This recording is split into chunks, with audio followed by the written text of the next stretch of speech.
terutama dalam hal mencari guru. Begitu.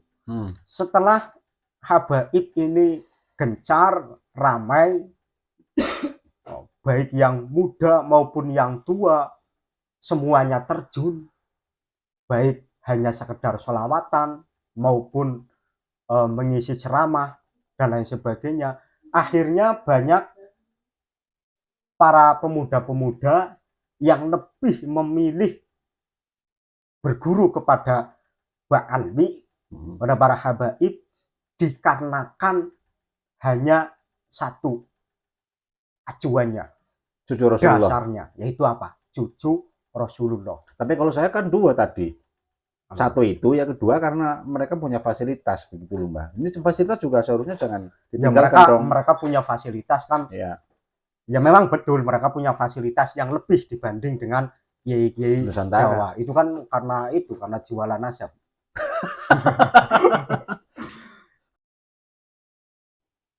Assalamualaikum warahmatullahi wabarakatuh. Waalaikumsalam warahmatullahi wabarakatuh. Sugeng dalu Mbah Idwam. Sehat Mbah Idwam? Alhamdulillah sehat. Masih senantiasa membela Pak Alwi. Mohon maaf ya, masih senantiasa husnudzon sama Pak Alwi bahwa mereka dzurriyyah Nabi atau sudah suudzon sekarang? Ya tidak husnudzon, tapi ya bukan suudzon. Yang jelas meyakini bahwa mereka bukan dzurriyyah, masih istiqomah ya. Masih. Alhamdulillahirabbil alamin. Assalatu wassalamu ala asyrafil anbiya'i wal mursalin sayyidina wa maulana Muhammadin wa ala alihi wa sahabatihi wa tabi'in wa tabi'in tabi'in wa tabi'ihim ila yaumiddin, amma ba'd. Berjumpa lagi di Laskar Sabilillah 19 dan juga Mas Wijaya Channel ya Mas Hendra. Ya. Mudah-mudahan channel-channel ini senantiasa mendapatkan barokah dari Allah Subhanahu wa taala, bimbingan dan barokah bagi orang-orang yang berbicara di dalamnya. Sehingga kita senantiasa menjadi manusia-manusia yang perjalanan gerak-geriknya itu harokatnya selalu dalam bimbingan Allah Subhanahu wa taala. Amin, Mbak Idwam. Amin, amin. Baik, langsung saja ini Mbak Idwam, agar tidak bertele-tele atau mungkin tidak terlalu panjang lebar seperti biasanya saya dalam berbicara di video, terlalu panjang lebar. Sekarang langsung saja ini Mbak Idwam. Fenomena masalah habaib ini kemana-mana ini. Kemarin baru Mbah Yai Halwani menyampaikan tentang Habib Lutfi bin Yahya Pekalongan yang mencalonkan diri sebagai Rois Am PBNU pada saat Muktamar di Makassar kalau tidak salah. Dan lagi akibat yang ditimbulkan oleh orang-orang yang mengaku sebagai cucu Rasulullah Muhammad SAW di bumi Nusantara ini, banyak kiai-kiai kampung, kiai-kiai Nusantara di nomor duakan. Bukan berarti kami menganggap bahwa kiai Nusantara lah yang berhak dihormati, bukan habaib, bukan seperti itu maksud saya. Tetapi banyak sekarang generasi-generasi kita, banyak kiai-kiai kita juga itu berlebihan terhadap para habaib, sehingga kiai-kiai kampung, kiai-kiai Nusantara terutama dinomor duakan. Bahkan pesantrennya juga banyak yang lebih cenderung ke Pak Alwi. Itu kan fenomena lama kan ya Mbah Idwam, banyak pesantren-pesantren Nusantara yang ditinggalkan, yang terbengkelai juga ada itu Mbah Idwam. Khususnya di daerah kita sendiri Cilacap kan banyak loh pesantren-pesantren yang terbengkelai, padahal pesantren itu didirikan dengan susah payah dan dengan bergotong royong masyarakat untuk membangunnya. Yang sekarang kalau tidak ditempati kan pahalanya berhenti. Nah ini juga akibat dari beberapa hal ya, yang memang kondisi kita pada saat ini, banyak generasi muda yang terlalu sibuk dengan teknologinya sehingga tidak fokus lagi dalam mengaji. Selain itu juga yang mau mengaji banyak juga ini yang cenderung lebih tertarik kepada Pak Alwi karena pondok-pondok mereka besar, mereka itu lebih banyak fasilitasnya, lebih wah lah. Terlebih merasa bahwa santri-santri sekarang itu berguru kepada cucunya Kanjeng Nabi, sehingga kiai-kiai Nusantara yang selama ini kita tidak tahu nasabnya nyambung ke siapa, yang menyembunyikan nasabnya ditinggalkan, bahkan pesantrennya banyak yang terbengkelai. Ini mungkin harus dibenahi, Mbak Idwam. Bagaimana menurut jenengan? Harus dibenahi juga? Iya, harus Dibenahi ya. Nah, cara pembenahan ini tentunya juga memerlukan tenaga ekstra dan penyampaian ke masyarakat bahwa Pak Alwi itu bukan Zuriyah Nabi, itu yang pertama. Bukan berarti sekali lagi ya nanti ada yang salah paham. Oh ini berarti dua curut ini. Bukan, kalau jenengan kan memang sekarang sudah mungkin sudah tidak pantas dinamakan curut lagi ini. Kalau terserah mau nyebut curut, ya, mau ya, nyebut ya, apa, sudah, yang jelas ini bebas. jenengan sekarang saya diposisikan sebagai narasumber saya ya sekarang. Oke? Insya Allah. Ya, narasumber saya. Bukan berarti Gus Idwam ini dan saya tentunya menginginkan agar masyarakat Indonesia, masyarakat Nusantara berbondong-bondong menghormati kiai-kiai kampungan yang selama ini ditinggalkan gara-gara banyak generasi kita yang lebih cenderung ke Pak Alwi, sehingga Pak Alwi orang aja milih Pak Alwi kene bae, yang untung kita ya. Dalam hal merebutkan keuntungan, merebutkan pengikut dan merebutkan harta benda, bukan. Ini tindak lanjut ataupun lanjutan dari fenomena ataupun akibat yang ditimbulkan oleh sekelompok orang yang mengaku sebagai cucu Rasulullah dan tidak mampu membuktikannya. Begitu Mbak Idwam? Ya. Maksud saya seperti itu. Sehingga apa nanti yang kira-kira pantas ditawarkan dari panjenengan kepada teman-teman kita, kepada masyarakat umum, agar tidak berlebihan dalam menghormati Mbak Alwi ya, pondoknya walaupun besar, penuh fasilitas. Karena kalau kiai-kiai kampung, mohon maaf ini kan saya juga jadi lama lagi ngomongnya, sebelum jenengan saya harus lama dulu ngomong. Mereka kan punya fasilitas, pondoknya besar-besar, punya biaya banyak. Kalau kiai-kiai kampung kan untuk cari satu kamar saja ya untuk membangun pesantren itu harus narik ke masyarakat, harus jual kalender, ya kan? Harus ngutang ke sana kemari, di toko material banyak tanggungannya. Ya kan? Nggak berani mau jual apa? Maksudnya mau jual nama Rasulullah ya nggak mungkin berani. Paling jual akhirat. Ayo jariah, nanti amal baiknya akan mengalir sampai hari kiamat. Ternyata sekarang ditinggalkan. Nakal syariatnya di situ ya. Nah iya, itu kan juga kiai-kiai kamu nggak begitu berani saya kira. Setelah bangunan selesai, mulai bisa ditempati dengan ala kadarnya kayak gitu, nah orang-orang cenderung otomatis ya lebih tertarik berguru kepada orang yang dianggapnya sebagai cucu Rasulullah. Satu, kedua, fasilitasnya lebih lengkap karena mereka dengan membawa nama besar Rasulullah kan gampang cari dana begitu Mbak Ibam. Tapi nanti ini ada yang bilang mesti, wah ini mau rebutan dana. Enggak, udah urusan saya sama dana. Mau apa namanya, saya kemarin mau nyoba kayak gitu Mbak Ibam, apa namanya kemarin, buka donasi saja langsung di pantai, udah laki-laki saya. Bagaimana nih, apa tawarannya Mbak Hitam? Baik, Assalamualaikum warahmatullahi wabarakatuh. Waalaikumsalam warahmatullahi wabarakatuh. Terkait pertanyaannya jenengan, yang keras dong ngomongnya ini kan. Kan ini mic-nya sudah sudah di sini. Tapi ya. Kan jauh, kalau jauh nanti nggak begitu dengar. Ya, terkait pertanyaan. Bosen melas ngedit lu, si seru. Terkait pertanyaannya jenengan dengan adanya fenomena habaib yang mengaku sebagai zuriyah Rasul, memang benar itu sangatlah mempengaruhi masyarakat. Lebih besar madorotnya daripada lebih manfaatnya. Besar madorotnya. Ya, lebih besar. Tapi saya tidak lari ke situ dulu. Ya, baik, terus lanjutkan. Saya itu sudah merasakan perbedaannya itu sebenarnya sudah dari dulu. Perbedaan dalam hal apa maksudnya? Perbedaan dalam hal ketika awal-awal habaib itu ramai. Masa kecil saya memang dari usia MI, usia sekolah madrasah ibtidaiyah, memang sudah dengar orang yang bergelar Habib. Cuma kan pada waktu itu belum begitu masyhur. Begitu saya katakanlah sudah aliyah, terus kuliah, itu ramai ya. 10 tahun terakhir ini kan ramai. Habiban. Bahkan sampai sekarang barang gawe ya, mantenan sepitan juga Habiban. Ya. Di kampung ya payu maning.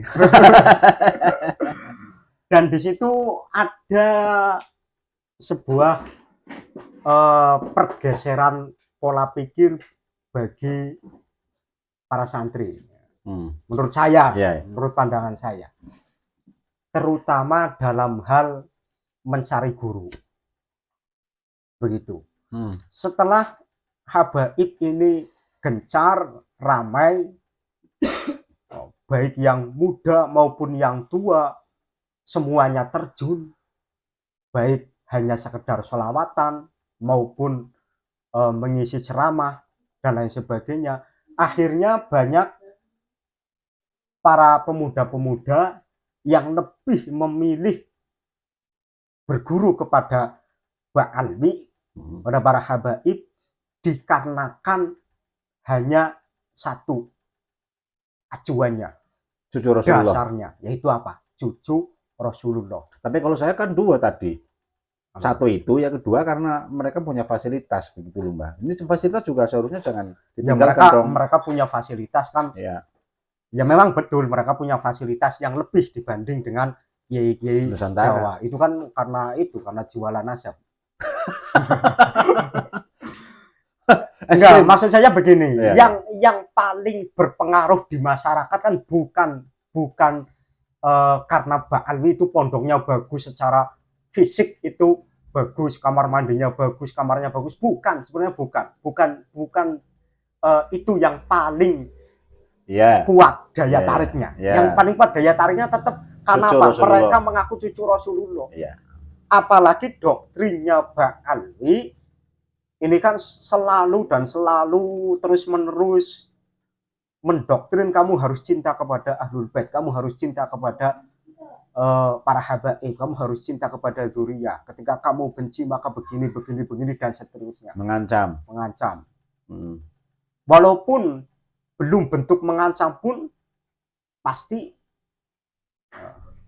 bisa menggiring banyak massa, kan begitu. Nah, oleh saat itu saya pahami ini banyak sekali ini teman-teman saya yang mendekati habaib karena yang penting cucu Rasulullah, bukan atas dasar ilmunya. Nah ini kan bahaya. Makanya pas waktu kapan saya juga sudah pernah menyampaikan kepada di channel ini dengan panjenengan. Wahai para santri Nusantara, kembalilah kalian ke jati diri asli kalian. Yaitu apa? Jati diri asli santri Nusantara itu ketika memilih guru yang ditinjau bukan nasabnya, ilmunya. Saya pengen mondok yang ahli nahwu, lari kemana? Ke Kebumen, mungkin begitu. Saya pengen mondok yang ahli fikih, lari kemana? Dulu kan begitu. Nah begitu habaib datang, ramai. Ramai. Nah terjadi pergeseran. Yang menjadi tolak ukur bukan ilmunya, yang penting nasabnya. Ilmu nggak penting. Akhirnya ya beginilah. Padahal kayak gini Mbak Idham. Gimana? Di dalam Ta'limul Muta'alim, nah itu kan salah satu kitab yang selalu dipelajari kan di kalangan pesantren kan. Itu detail loh, menerangkan teori yang saya kira saat ini banyak santri yang meninggalkan teori yang ada di dalam kitab Ta'limul Muta'alim. Yang diambil adalah menghormati guru, paling kan gitu kan, menghormati masih. Kemudian terhadap ahlul ilmi, terus keluarganya ahlul ilmi itu masih. Dan itu dimanfaatkan oleh Ba'alwi juga. Santri-santrinya Ba'alwi juga luar biasa hormatnya kepada para habaib. Sehingga masalah ini pun susah untuk dikonsumsi oleh mereka dan diterima bahwa kita mengatakan mereka bukan dzurriyyatun Nabi. Padahal dalam taklimul muta'alim detail. Apa ikhtiarul ustadz ya, memilih guru itu Mbak, itu perlu waktu 2 bulan paling enggak. Kita berkonsentrasi fokus menimbang kita mau ngaji kemana. 2 bulan enggak main-main, 2 bulan kita menimbang mau ngaji kemana dan fan apa yang mau kita pelajari kepada guru yang kita pilih itu. Tujuannya hanya itu, bukan karena nasabnya. Ketika kita mengaji kepada seorang guru karena nasabnya, kita mau ngaji fan nahwu sementara dia tidak bisa nahwu misalkan, kan kacau. Dan ini mulai ditinggalkan oleh generasi kita.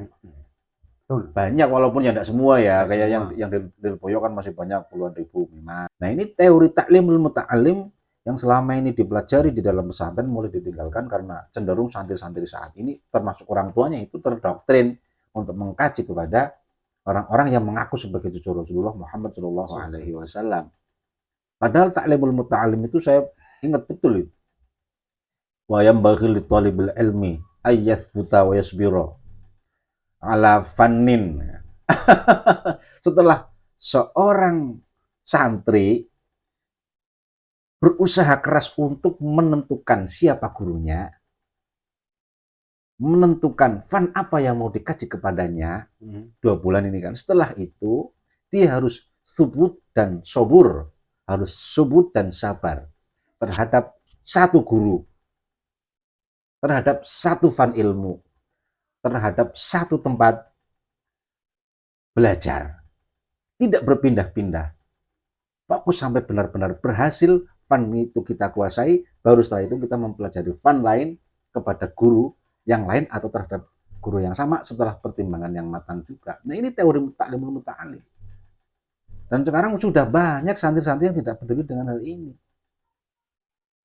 Termasuk diantaranya ya selain saya sampaikan tadi, ini bukan, memang tantangannya bukan hanya karena Pak Alwi saja Mbak, tapi karena teknologi. Sekarang kan banyak santri-santri yang terlalu sibuk dengan HP-nya kan, itu juga perlu kita kritik juga.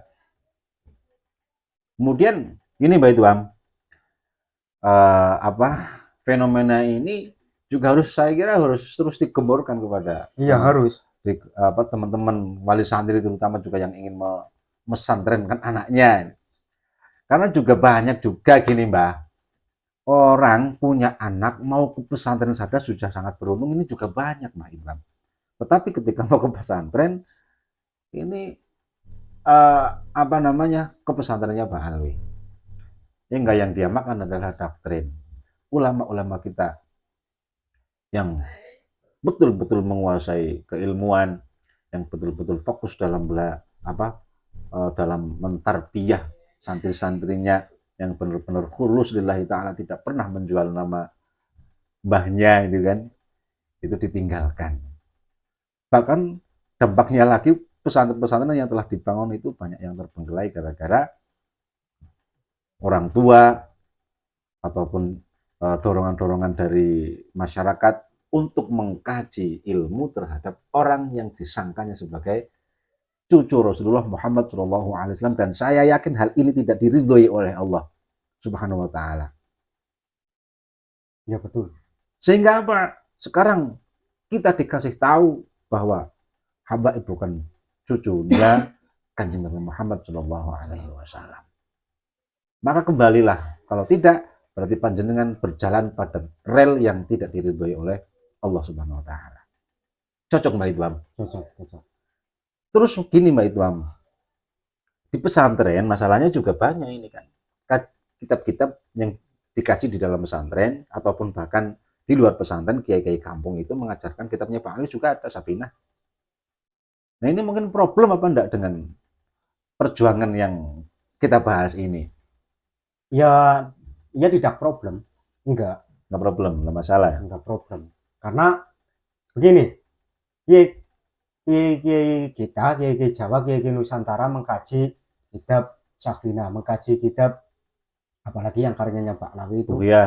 Buhya. Terus Sulamun Taufik. Ya. Bukan Pak Andi juga. Itu kan bukan karena saya pengen ngaji kitab ini, Safinah. Karena apa? karena nasabnya nyambung Ya, kepada betul. Rasulullah, kan tidak, karena Ya, oh ini kita fikih, fannya fan fikih, fikih dasar, dan ini cocok untuk pemula. pemula, kan itu Ya, betul. bukan karena nasabnya. Ya, betul. Sekali lagi itu makanya saya juga sudah pernah menyampaikan, kalau kebenaran itu harus dipegang oleh, kebenaran di sini maksudnya artinya pemimpin. Kalau pemimpin itu harus zuriyah Rasul, maka kita tidak akan pernah menemukan semacam itu. Dalam artian begini, secara sejarah kan faktanya tidak demikian. Jadi pemimpin itu kan macam-macam nasabnya. Ya, Ada yang nyambung ke Rasulullah, ada yang bahkan nyambung ke para maula, maksudnya maula budak. di sini Budak. mantan budak, kan banyak. Bahkan banyak perawi-perawi hadis itu dan tokoh-tokoh sufi yang keturunannya budak, banyak juga. Jadi apa? Kalau menggali ilmu itu ya tetap lihat sosoknya itu memang menguasai ilmu atau tidak, bukan nasabnya. Apalagi ini, apalagi ini apa namanya? Berguru kepada orang yang bukan cucunya Kanjeng Nabi Rasulullah, Muhammad, tapi dianggap sebagai cucu. Rasulullah. Kan Ini lebih dua parah kesalahan lagi. ini. Dua kesalahan berarti. Makanya teman-teman semua jangan lagi diterus-teruskan. Kembalilah ke habitatnya santri Nusantara, mengkaji tanpa melihat nasab, mengkaji secara detail keilmuan yang ada di pesantren dengan metode-metode lama, utawi iki-ikunya dipakai. Kemudian bahasa-bahasa kunanya, bahasa lama, kita pertahankan, walaupun tetap kita mampu mengkomprehensi ya dengan bahasa yang saat ini ada. Tapi utawi iku ono anggit fasal sewijingi parote fasal jangan sampai ditinggalkan, dan itu saya kira yang kental ya di pondok-pondok kiai-kiai Nusantara yang selama ini kita tidak tahu nasabnya menyambung ke siapa. Ya. Dan apalagi apa namanya ya, parahnya lagi, ini parah ya, kiai Nusantara justru yang ditinggalkan, itu terindikasi besar mereka malah yang cucu Kanjeng Nabi Shallallahu Alaihi Wasallam. Justru mereka yang selama ini kita tidak tahu dan tidak peduli siapa nasabnya, kepada siapa dia nyambung nasabnya. Enggak, ternyata mereka banyak yang terindikasi besar bahwa mereka adalah cucu Kanjeng Nabi yang sudah membumi dengan bumi Nusantara, sehingga hidungnya pesek, tubuhnya pendek, kulitnya hitam. Karena mereka membumi dengan bumi Nusantara. Dan hanya satu yang diperjuangkan, yaitu agamanya Kanjeng Nabi, bukan nasabnya. Iya kan? Iya, benar. Lah sementara habaib, mohon maaf, yang dipertahankan nasab mulu. Yang tidak percaya diancam dengan su'ul khotimah, yang tidak cinta kepada mereka diancam dengan kualat. Itu ciri khas teroris begitu. Teroris nasab. Terus nasab, makanya kemarin jangan mengatakan habaib itu bukan apa namanya, bukan hanya apa imigran Yaman, tapi malah teroris nasab dan harus ditinggalkan.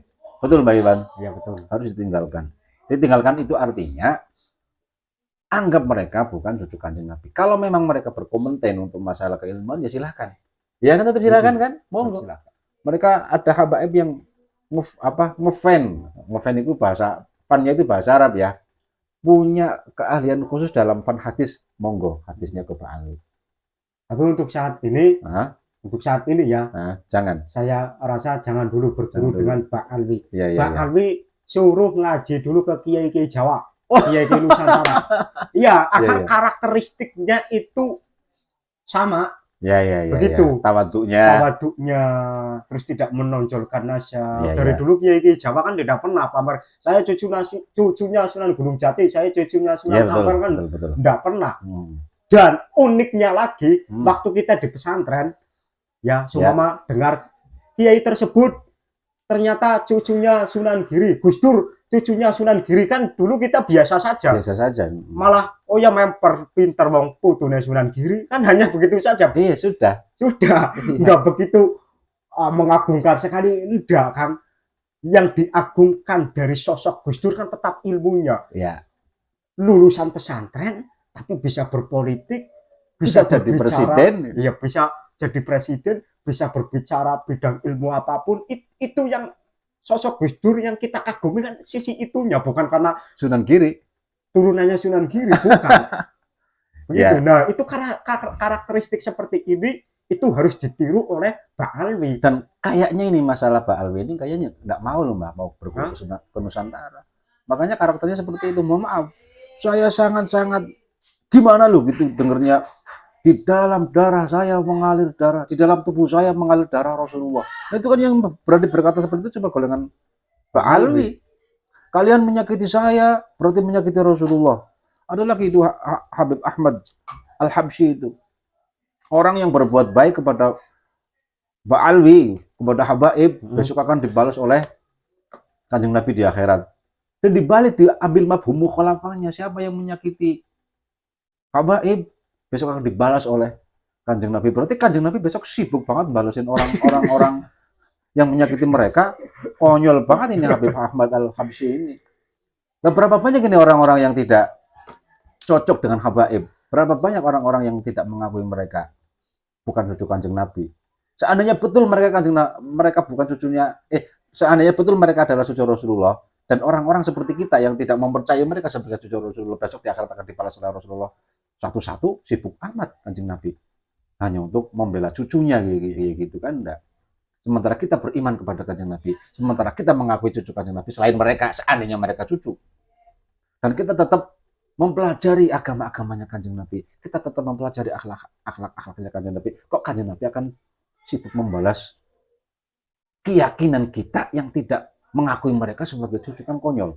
Ya, sangat. Tapi memang mereka kan konyoliun. Ashabul konyol begitu. Sehingga sekarang ini juga apa namanya ya, Kiai Halwani lah. Saya kembali ke masalah Kiai Halwani. Ada yang mempertanyakan tadi, Kiai Halwani kan berbicara masalah Habib Lutfi. Tapi kenapa baru sekarang Mbah dibicarakan? Berarti pada saat Habib Lutfi bin Yahya menyalonkan diri ataupun dicalonkan, didelegasikan sebagai salah satu delegasi untuk menjadi Rois Am PBNU pada saat muktamar di Makassar, banyak kiai kan yang tahu. Dan dicekal oleh Kiai Sahal Mahfuz dengan mengeluarkan, bahkan sampai mengeluarkan dana miliaran kayak gitu. Kan banyak kiai yang tahu, kenapa nggak di publish. Sehingga ini kayak ngawur ini statementnya Kiai Halwani, seolah-olah ada yang komentar seperti itu tadi. Mau nggak ditanggapin jenengan? Ada yang komentar seperti itu. Panjenengan saja yang nanggapi kalau itu. Hah? Panjenengan saja yang nanggapi. Malah saya sebenarnya kan sampean.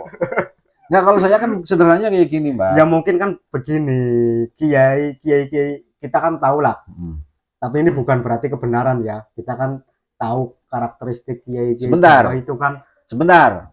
Apa? Mau jenengan lebih patu kan. Ini main nyung karo dikake apa jenengannya? Narasumber, tapi kan narasumbernya kadang tekayeli nang nyong. Iki wong sing komentar mau ya, orang yang komentar tadi itu kan dia juga menganggap kan kenapa tidak dipublish pada saat itu, ya kan? Dia juga yang memiliki prasangka sendiri kan, yang boleh saja nanti dikeluarkan lagi lewat komentarnya. Ya kita pun akan menjawab kenapa beliau-beliau yang pada saat itu tahu pencalonan Habib Lutfi sebagai Islam kemudian dicegal oleh Yai Sahal dan tidak dipublish. Kita kan juga punya alasan. Ya alasan dari kami kepriye lanjutna. Alasannya yaitu menurut saya para kiai kan sudah bisa menimbang loh. Manfaat dan madorotnya, otomatis kan begitu larinya. Nah, sekarang bayangkan saja, kan malah jadi aneh. Kalau langsung dipublish ini tadi ya, banyak kepenak ya.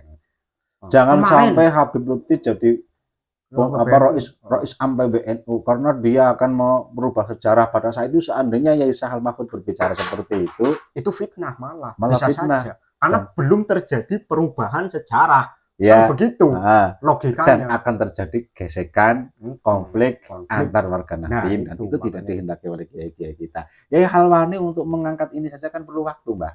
Ya perlu waktu. Iya, enggak kemudian dari dulu langsung menghentikan kayak gitu kan enggak. Namanya namanya apa, amar ma'ruf nahi mungkar kan butuh waktu juga, Iya. waktu yang tepat dan Ud'u ila rabbika bil hikmah. Nah, ah, hikmah ini kan wal mau'izah al hasanah. Nah, ini mungkin yang tidak dipahami oleh pengikut Pak Alwi yang sumun bukmun umyun fahum la yaqilun itu. Soalnya kiai-kiai kita itu, kiai-kiai Jawa itu ya banyak yang menggunakan kaidah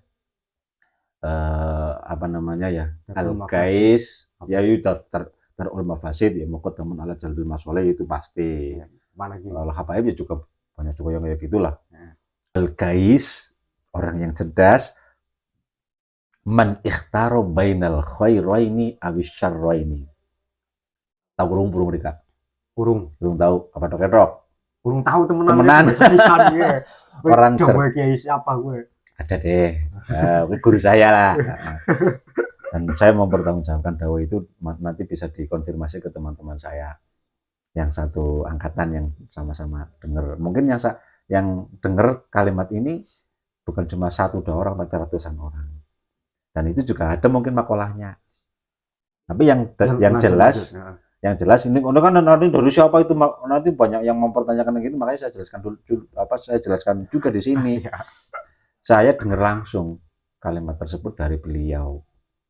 Al-kais man ikhtaru bainal khairaini awi syarraini. Orang cerdas itu adalah orang yang mampu memilih di antara dua hal yang buruk semua atau di antara dua hal yang baik semua.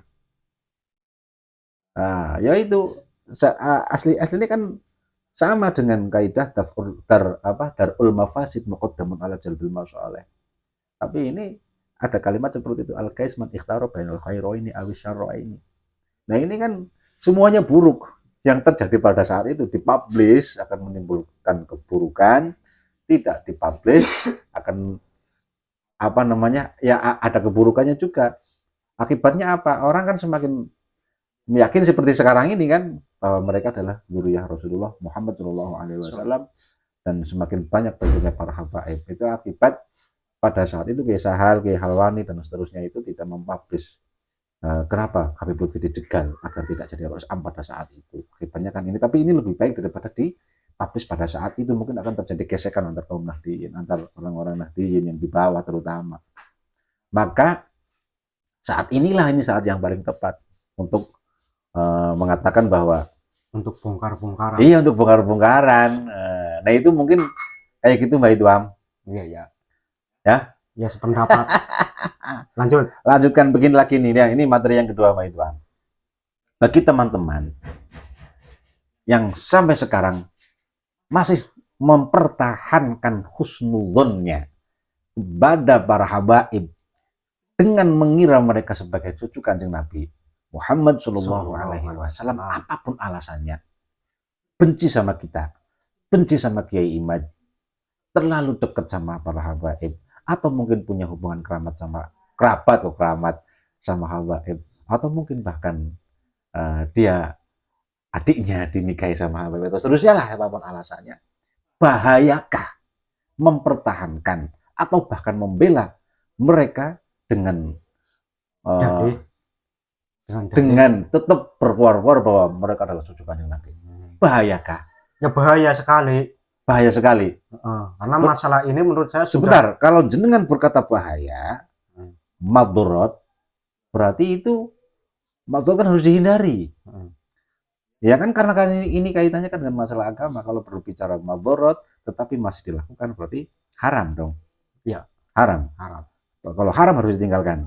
Meninggalkan mengakui habaib sebagai dzurriyyah Kanjeng Nabi adalah mengatakan mereka bukan dzurriyyah, seperti itu maksudnya. Oke, lanjutkan monggo. Kenapa?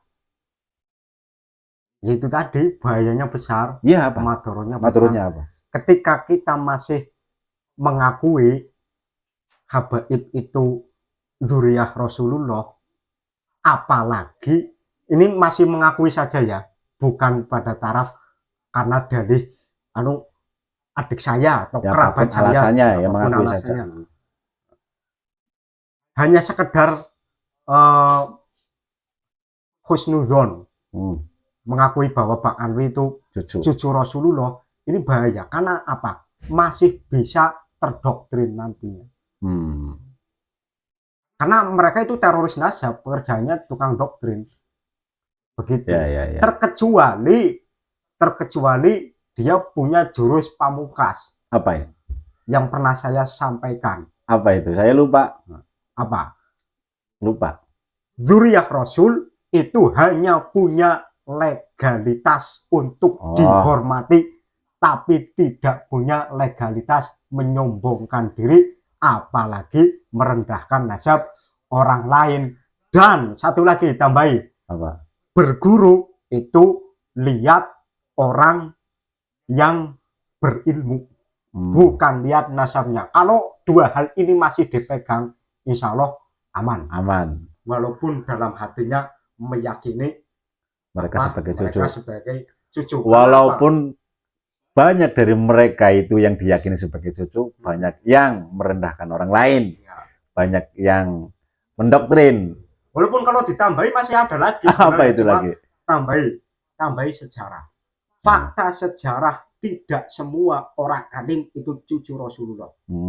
Itu contoh pendiri madhab 4 fikih, Imam Hanafi, Maliki, Syafi'i, Hambali, tidak ada yang dzurriyyah. Ya, apalagi Pak Alwi. Tauhid, Imam Abu Hasan Ali Al-Asghari, Imam Abu Mansur Al-Maturidi, bukan dzurriyyah. Tasawuf, Imam Ghazali, bukan dzurriyyah. Kutubus Sittah, bukan dzurriyyah. Itu. Kalau sudah memegang 3 ini, insya Allah. Kalau ada Pak Alwi yang dawir nggak jelas, tinggalkan. Walaupun masih meyakini mereka sebagai cucu. Tetapi mending ya. Tapi seharusnya jangan lagi meyakini mereka sebagai cucu Kanjeng Nabi, karena banyak amaroh, banyak bukti, dan terindikasi besar mereka bukan cucu dari akhlaknya, banyak oknum yang seperti itu. Terus ya secara kajian juga seperti itu, bahkan dalilnya karena kitabnya hilang. Tes DNA ya kebanyakan dari klan-klan mereka yang di luar negeri sudah melakukan tes, tidak ada yang terkonfirmasi sebagai orang Arab, apalagi Quraisy, apalagi Kanjeng Nabi, kan tidak ada. Tapi gini juga Mbak Idham. Saya mau nambahin sedikit yang kaitannya tentang dengan 3 ini. Kalau 3 ini tidak dipegang, ya, nantinya kan tinjauannya cuma nasab saja kan. Kalau 3 ini tidak dipegang, yang penting cucunya Rasulullah, maka saya harus mengikuti. Nanti ada orang yang lebih alim dari Mbak Alwi, bahkan orang tersebut bisa saja masih dzurriyyah, ternyata hakikatnya, tapi tidak ada orang yang tahu, ada paling sedikit apa gimana. Yang jelas, itu nanti ditinggalkan. Contohnya sekarang kan banyak merendahkan kiai-kiai Nusantara, merendahkan ulama-ulama Nusantara, terus mengagung-agungkan Mbak Alwi. Ini kan kesalahan fatal. Padahal kita itu di Nusantara, sebelum Habaib masuk ke sini, sudah banyak singa-singa ulama di Nusantara. Banyak. Yang jadi imam Masjidil Haram juga banyak. Ada Syekh Ahmad Khotib Syambas. Kan itu. Pak Alwi bukan? Ya bukan. Ada Syekh Ahmad Khotib Minangkabau. Pak Alwi bukan? Ya bukan. Ada Syekh Abdul Somad Palembang. Pak Alwi bukan? Bukan Ustadz Abdul Somad. Kalau Ustadz Abdul Somad itu Pak Alwi? Bukan. Terus ada lagi Syekh Nawawi, Al-Fadani, bukan Balawi. Bukan. Terus Syekh Mahfud Termas, bukan Balawi. Bukan. Terus ada Syekh Soleh Darat, bukan Balawi. Bukan. Terus ada lagi Syekh Nawawi Bangkalan, Syekh Nawawi Banten, bukan Balawi. Ya bukan, Gunung Jati. Nah, kan sebentar. Ulama yang berperan. Sebentar. Kok enggak ada yang Balawi? Kok enggak ada yang Balawi? Yang faktanya begitu. Terus lanjutkan. Nah, ulama-ulama Nusantara ternyata banyak yang menjadi mu'alif kitab. Pengalimannya itu diakui oleh dunia. Mungkin lebih banyak daripada Pak Alwi. Iya, mungkin lebih banyak daripada Pak Alwi. Cuma para muhibbinnya saja yang sudah terlanjur taklid buta mungkin. Sumum bukmun. Karena apa? Yang dilihat hanya nasabnya saja. Tapi mereka saya kira juga enggak begitu, ya enggak salah-salah amat lah, karena cinta kepada Kanjeng Nabi lah itu. Ya. Cuma ini harus diluruskan. Oh gitu ya. Gitu. Ya cinta kan memang al-hubbu yu'mi simu. Berarti saya mengatakan sumum bukmun umyun itu kan benar lah. Orang cinta kan. Lanjutkan. Nanti malah lupa. Ya begitu intinya. Nah. Ketika ini dipegang. Sebentar tadi apa namanya ulama-ulama Nusantara yang menjadi mu'alif kutub. Ya banyak lah. Imam Nawawi Al-Bantani, Syekh Yasin bin Al-Faddani, Syekh Mahfud Termas. Itu kan karangannya banyak-banyak itu ya. Karangannya banyak-banyak banget. Syekh Nawawi saja coba hitung karangannya Syekh Nawawi Al-Bantani. Yo ora palek kon itu, saking akeh. Ya di antarane ya banyak sarah-sarah. Ya. Sarah Inaratul Tuja. Tafsir apa itu? Tafsir Munir apa ya? Ya. Nah, saya nggak pernah. Fikih kan itu ada juga itu namanya apa namanya? Syekh. Terus apa lagi? Banyak lah. Terus itu Syarah Hikam ada. Terus Nihayatuz Zain. Oh iya itu banyak banget. Syarah Hikmatul Ain ya. Iya. Banyak ya. Itu Zain gitu satu orang bisa hafal Nihayatuz Zain, oh alim banget itu. Mungkin lebih alim dari Abi Bahar bin Smith. Itu sih luar biasa itu loh, Mbah. Iya. Saya sebentar ini cerita ya. Saya cerita ini sebentar. Mungkin ada manfaatnya. Di dalam kitab Sapinah, itu karenanya Bang Alwi kan. Syekh Salim bin Sumber Al-Hadrami. Tapi terus disarai Syekh Nawawi Banten. Iya, di dalam kitab Sapinah ada kalimat ini. Tasdidatut tasyahudi ihtawa isruna. Khamsun. Fi akmalihi wasitata asyara fi aqalli. Al yang jelas itu. Ada 21 tasdidnya tasyahud. Yang 5 itu ketika tasyahud dibaca sempurna, yang 16 sisanya. Kan aneh di situ loh. Yang 5 kesempurna, malah yang 16 yang sedikit itu. Akolnya 16, akmalnya itu 5. Seolah-olah seperti itu.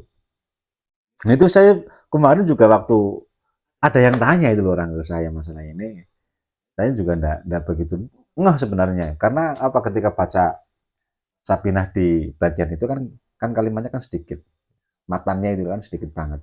Sehingga saya ya harus membuka kitab. Di antara kitab yang menjelaskan, saya pahamnya itu dari kitab Nihayatuz Zain. Nah, ini saya tanya sama teman-teman, ini kitab ini, apa kalimat ini menurut panjenengan pemahamannya gimana? Masa begitu dibaca, iya ya, gimana ya? Banyak yang salah paham di dalam tasdidatut tasyahud. Karena apa? 5 akmal, sittata asyara aqal, kan aneh. 5 sempurna, 16 mal sedikit. Nah, ini ketika kita memahami kalimatnya saja di dalam Sapinah stres, bingung. Kita ketika mau mengatakan ada 16 tasdidnya tasyahud, dan itu adalah tasyahud yang paling pendek. Berarti jenengan harus tahu tasyahud yang pendek seperti apa. Itu ada di dalam kitab Nihayatuz Zain. At-tahiyyatu lillah. Enggak ada as-shalawatul mubarakatus shalawatut thayyibat, enggak ada itu. At-tahiyyatu lillah saja. Kemudian salamun alaika, enggak ada alnya. Karena al masuk pada sin itu kan menimbulkan tasdid, itu kan namanya al-qamariyah secara tajwid. Jadi kan ada satu tasdid lagi. Assalamu alaika jadi salamun alaika ayyuhan nabiyyu wa rahmatullahi wabarakatuh, salamun alaina tanpa al juga.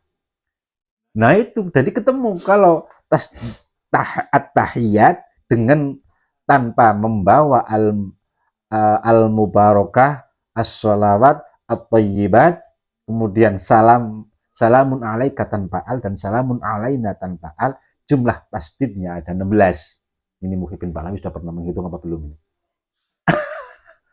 Dan berarti karena 21 diambil 16 kan tinggal 5. 5-nya di mana? Yaitu ketika tahiyat dibaca sempurna. At-tahiyatul mubarakatus shalawatut thayyibatu lillah.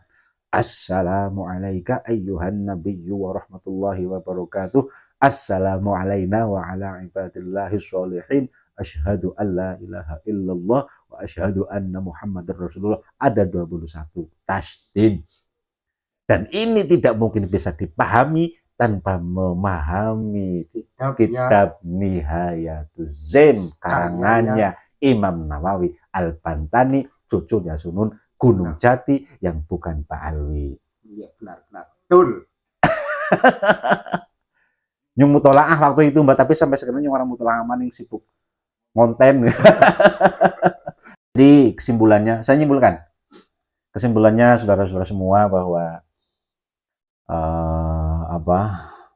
tidak boleh, apalagi Mbak Alwi ya, menghina ulama Nusantara lagi, tidak boleh. Harus kita lawan.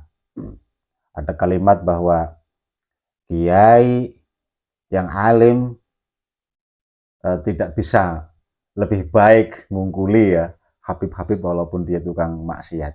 Tidak bisa lagi ada kalimat seperti itu. Habib yang goblok, mohon maaf, yang bodoh, yang alim maksiat, telapak kakinya lebih mulia daripada kiainya alim. Itu siapa kelakuannya, siapa yang bilang kayak gitu? Habaib. Ini harus dilawan. Wajib dilawan. Kiai-kiai Nusantara itu banyak yang duriyahnya Kanjeng Nabi tapi tidak pernah menunjukkan. Mereka punya catatan manuskrip, mereka punya catatan nasab yang secara turun-temurun dijaga oleh keluarga tetapi tidak dipublish. Bahkan sudah banyak yang melakukan tes DNA tetapi tidak pernah mengagung-agungkan nasabnya. Itu kesimpulannya. Dan ayo teman-teman santri dan calon wali santri akan mengarahkan putra-putrinya ke pesantren-pesantren asli Nusantara saja, karena kita punya kewajiban untuk menjaga tradisi metode pembelajaran yang telah dibangun oleh Wali Songo yang selama ini kental membahas tentang taklimul muta'alim. Ya, pesantren-pesantren Nusantara, banyak pesantren Nusantara sekarang yang ditinggalkan. Saya mau nambah sedikit saja. Ya. Saya jadi teringat dawuhnya. Mana mungkin ketemu dengan Pak. Saya jadi teringat dawuhnya Allah Yarham Kiai Haji Maimun Zubair. Beripun. Beliau pernah dawuh begini di salah satu ceramahnya. Indonesia Nusantara itu jangan sampai meninggalkan tulisan miring. Utawi iki-iki. Kalau tradisi ini hilang, maka tidak ada generasi ulama lagi. Pernah begitu ya Maimun? Iya pernah. Ada videonya? Ada banyak di YouTube lah. Tapi ceramahnya di mana, kapan saya nggak tahu. Pokoknya saya pernah dengar di YouTube. Mohon maaf, berarti kalau seperti ini belum ditutup ini. Harus ada pembahasan lagi nih Mbak. Lanjut. Enggak, tutup dulu itu bisa. Enggak. Ini harus dilanjutkan. Saya soalnya ini saya kaget bener kalau Mbak Maimun berkata seperti dawuh seperti itu. Kayak gini. Tulisan miring itu sekarang sudah banyak ditinggalkan oleh generasi kita. Mohon maaf, saya itu berinteraksi dengan generasi itu setiap hari, pagi, sore, dan malam. Selain memang karena mereka sudah terlalu sibuk dengan teknologi, ya. Selain mereka sekarang sudah susah untuk diajak ke metode lama, yaitu tadi. Yang ke pesantren banyak yang diarahkan untuk ngaji kepada orang-orang yang dianggapnya sebagai cucunya Kanjeng Nabi dengan tanpa melihat pan keilmuan yang dikuasai yang cocok dengan calon santri ini. Ya sehingga itu kalau ini dibiarkan dawuhnya Mbah Maimun bahwa tulisan miring akan ditinggalkan, akan terjadi. Ketika tulisan miring akan ditinggalkan, maka tidak akan tercetak lagi ulama-ulama besar kita. Nah ini sangat-sangat bahaya ini.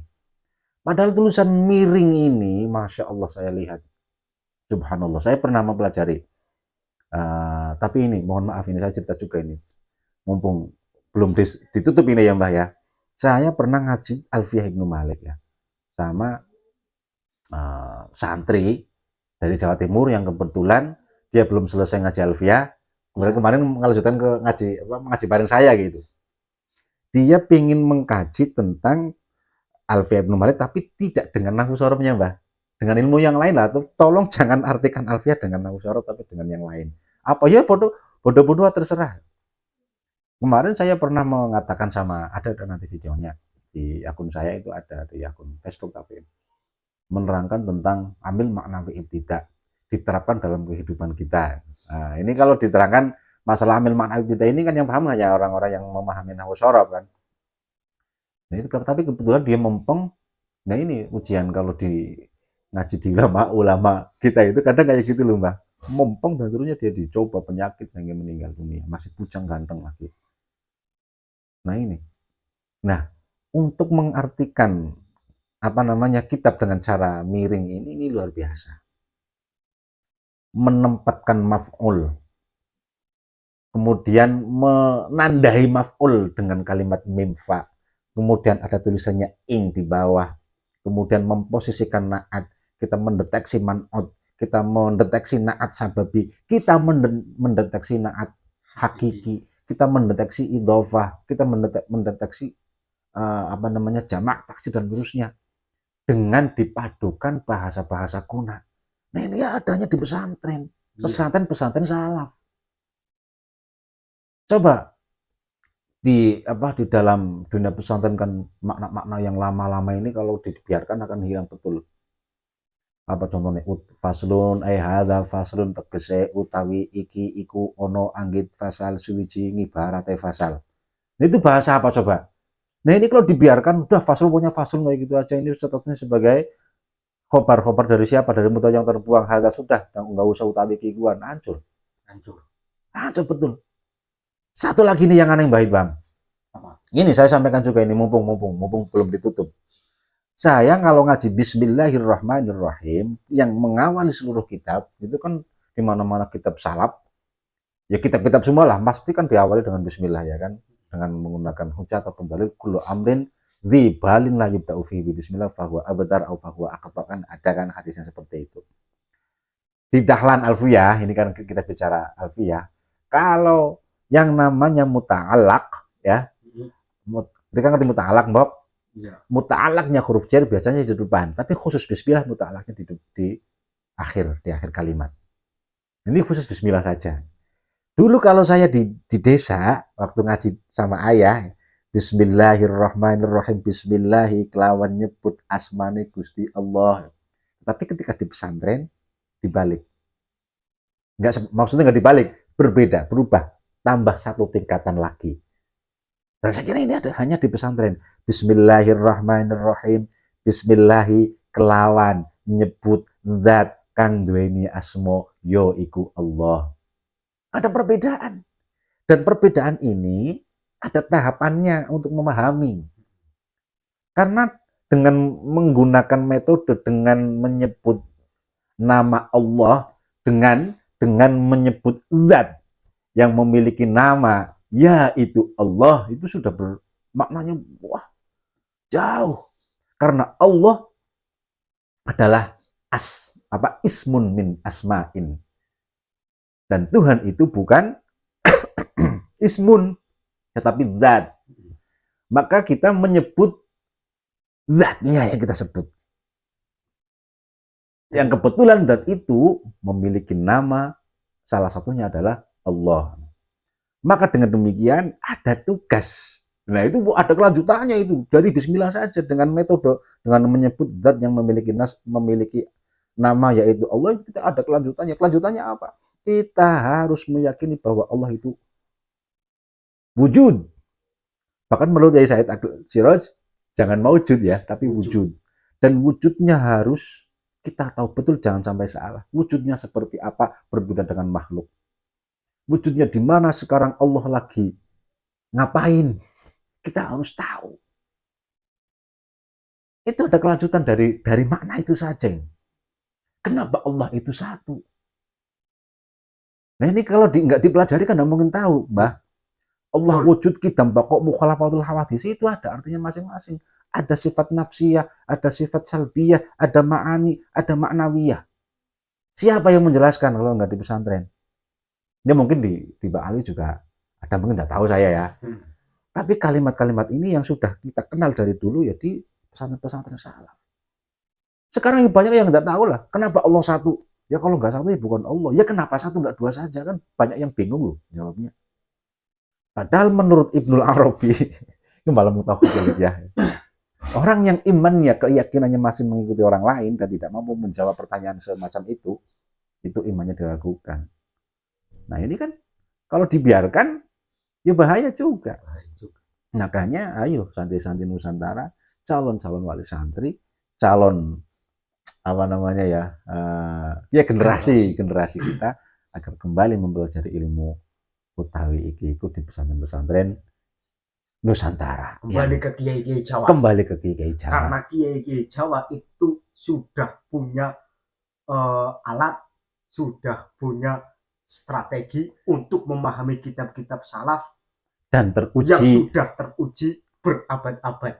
Bahkan ketika ini tidak dihiraukan, dikhawatirkan dawuhnya Mbah Yai Maimun akan terjadi kalau makna miring sudah ditinggalkan, akan sulit kita, generasi kita menjadi ulama, kan Masya Allah. Kalau ilmu sudah tidak ada, ya kiamat dong. Ya Allah, begitu kesimpulannya teman-teman. Kita kembali ke ulama Nusantara, ke Kiai Jawa. Kemudian kita potensikan generasi kita agar kembali lagi ngaji utawi iya, mempertahankan metode-metode Jawa, karena itu lebih detail untuk memahami teks-teks yang menerangkan tentang hadisnya Kanjeng Nabi, memahami teks-teks yang menerangkan tentang tafsir Al-Qur'anul Karim, yang lebih detail lagi memahami tentang kitab-kitab yang telah dikarang oleh ulama-ulama salaf, baik dari golongan Pahlawi maupun bukan, ya ulama-ulama Nusantara yang telah terbukti dan teruji mampu memberikan ataupun mencetak ulama-ulama besar kita, kan begitu. Kiai Said juga dari pesantren Alaf, Mbah Mun, Gus Dur, dan yang lain sebagainya. Itu kesimpulannya teman-teman semua, saudara-saudara semuanya, kita kembali ke ulama-ulama Nusantara, yang ulama-ulama Nusantara ini juga telah terbukti dienyek, dihina oleh sebagian orang yang mengaku sebagai cucunya Kanjeng Nabi, dan tidak terbukti dan dibalas oleh Allah pada saat ini dengan bentuk udal-udal, dengan bentuk dibongkar bahwa mereka bukan cucunya Kanjeng Nabi Muhammad SAW. Kemudian apabila kita tetap mempertahankan husnuzon kita, mengakui mereka sebagai cucu, itu ada motornya yang lebih besar. Masa kalau belum bisa meninggalkan husnuzon, ya monggo-monggo mawon, dan itu hak panjenengan semua. Tapi biarkan kami jangan di orang diwawui, kemudian kita dianggap sembrono sama kiai-kiai yang selama ini belum bersuara, dianggap kita sholat. Tapi itu jangan, karena kita punya hujah, panjangan punya hujah, saya juga punya hujah. Tapi ini akan terus berjalan, dan hujah-hujah kita akan semakin hari akan semakin diperkuat oleh data-data yang semakin hari saya kira juga akan semakin banyak data-datanya. Sekarang kan ada bonus besar buat Laskar Sabilillah, Kiai Halwani itu. Dan saya kira ini akan membuat kiai-kiai yang lain akan terkaget-kaget, yang tidak tahu kan pasti kaget. Iya. Mungkin itu Mbak Idham. Ya. Sampai sini dulu saudara-saudara.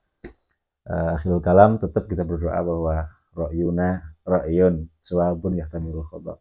Sehingga kita akhiri dengan kalimat Allahumma arinal haqqa haqqa warzuqna ittiba'ah wa arinal batila batilan warzuqna ijtinabah. Allahumma ja'alna mimman yastami'ul qawla fayattabi'una ahsanah.